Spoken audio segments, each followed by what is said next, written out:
Hi, I'm Mark Lynch, Director of the Project on Middle East Political Science in the Institute for Middle East Studies at George Washington University.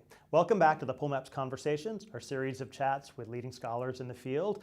With me today is Abdullah Al-Arian of Georgetown University in Qatar and currently a visiting scholar at the Korbel Institute for International Studies at the University of Denver. Abdullah is the author of a new book, Answering the Call, Popular Islamic Activism in Sadat's Egypt. Welcome to GW. Thank you. So why don't you tell me a little bit about your book? I mean, I thought it was absolutely fascinating the way you delved into the reconstruction and really the rebuilding of the Muslim Brotherhood in those vital years. What are some of the key things that you found that you think really advance our understanding?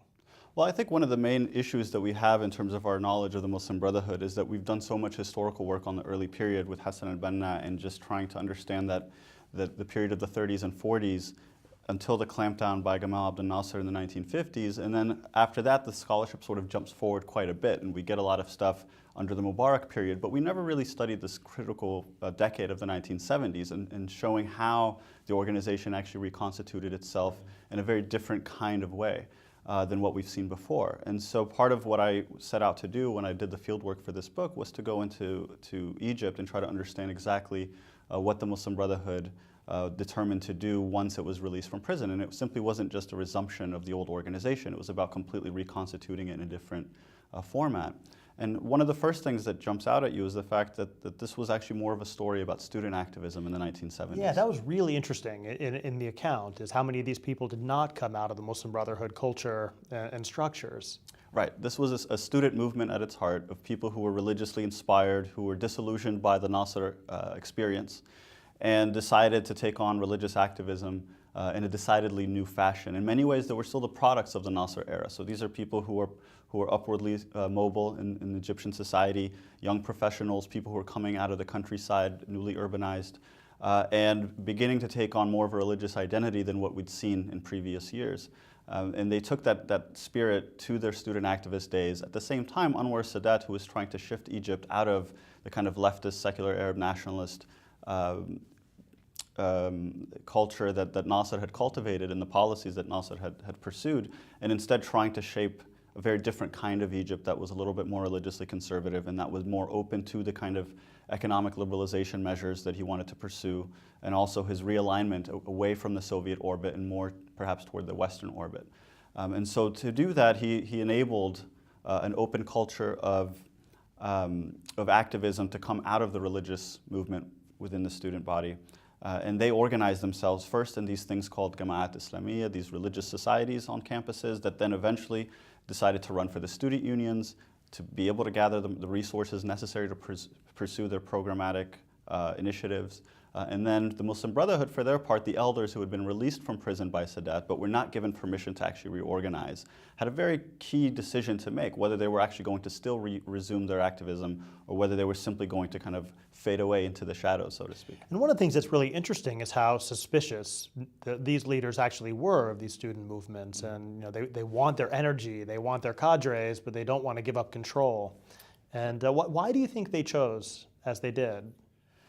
I think the Muslim Brotherhood offered a certain legacy. It offered a certain kind of structure that was going to bind the student movement in such a way that wasn't possible, given the kind of ideological complexity and diversity that was out there within Egyptian society. I mean, we see this tremendously in terms of the type of ideological and intellectual influences. They were studying at the hands of so many different scholars, preachers, even just local religious leaders from their own hometowns and villages, in a way that actually led to a certain degree of confusion. And this is actually how we get the rise of militant activism in the 1970s as well. And so this is kind of the other side of the coin, but that's one that's been pursued by many other scholars and other studies.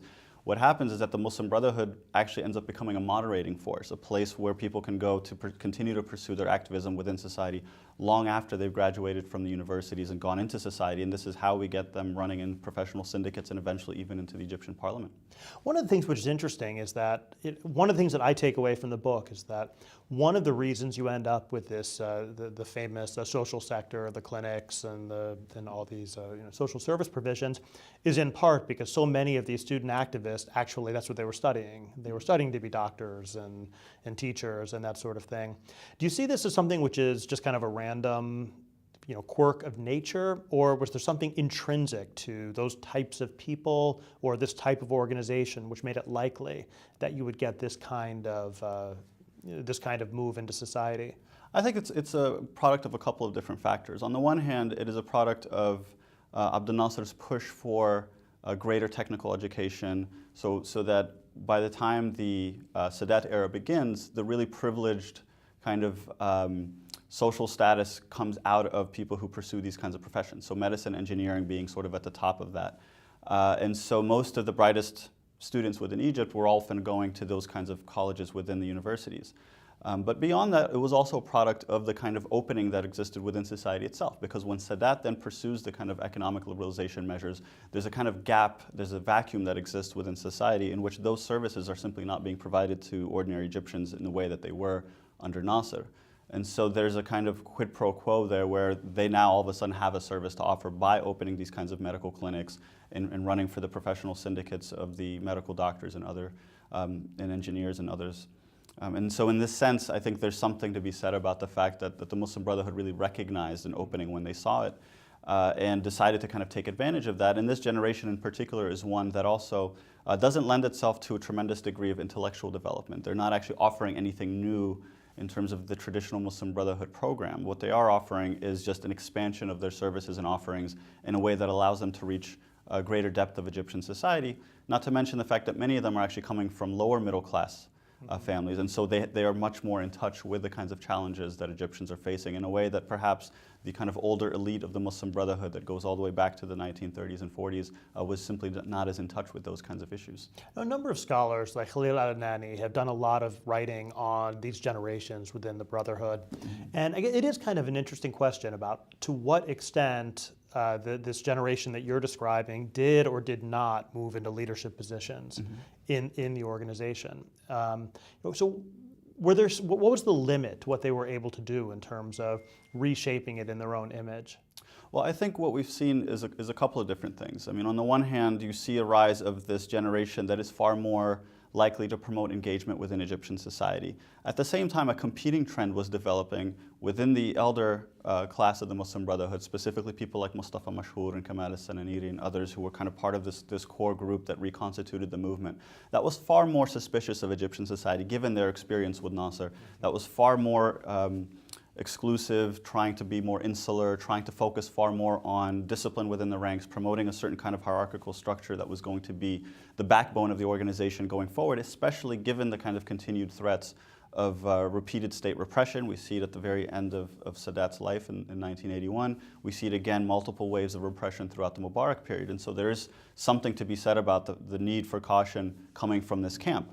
Now, both of these camps eventually came to disagree on a number of different policies, including the kinds of parliamentary engagements that they pursued. But one of the interesting things that we see is that once the decision is made to enter into society in a much more aggressive kind of way, that it is those insular characters that ultimately end up actually calling the shots. They're the ones who, for instance, if we fast forward all the way to the post-Mubarak transition, ultimately made the call to take the presidency of Egypt, to actually run a candidate at a time when they had already promised that they would not.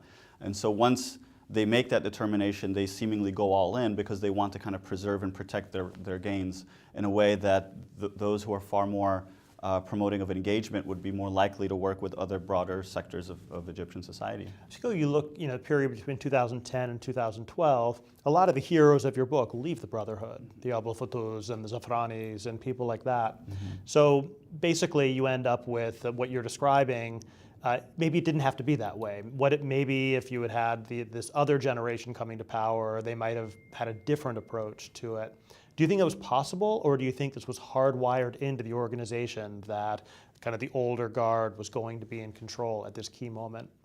Well, I think that given the kinds of major decisions that had to be made, it was always going to come down to a number of individuals who were part of the Guidance Bureau, part of this sort of inner circle. Now, Abul Futuh, when he actually entered the Guidance Bureau at a much younger age, he was the youngest member ever to be a member of this important decision-making body. But he was always a lone voice, a minority voice, that never actually was able to impact a number of the most important decisions. And I think that that level of frustration reached not only him, but a number of other members who were part of the student movement who believed in preserving that legacy. And I think they saw something in the 2011 uprising in Egypt that was a big reminder of their student activist days and the way that they also rose up against Sadat, and they also tried to kind of impact a number of changes. And more importantly, perhaps, that they did so in a way that was much more broader within society. And I think that spirit was something that they wanted to continue to capture.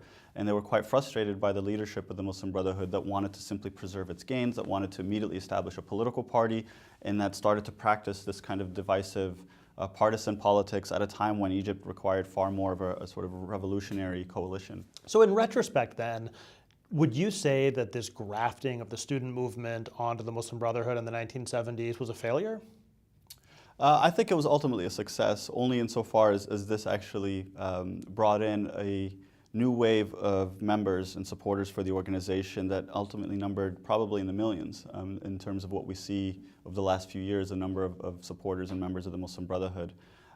It was a failure perhaps in an organizational sense if we think about the ways in which that movement had a much more limited impact than it perhaps would have wanted, given the kinds of changes that occurred internally within the organization. But we are seeing that tension playing out over the last kind of decade or so, both before and even after the revolution in Egypt, in terms of the ways in which both of these contending visions for the future of the Muslim Brotherhood have actually competed in a way to really try and decide whether they want to be a part of the broader Egyptian society in terms of its engagement against the kinds of excesses of the regime, or whether they want to take a kind of solo path to political power on their own. And I think we've seen that it was simply a series of mistakes and bad decisions that were made by the Muslim Brotherhood's central core leadership. But I think that the coup and the post-coup kind of aftermath has to a certain extent at least opened these questions in a way that simply was never as urgent as they are right now.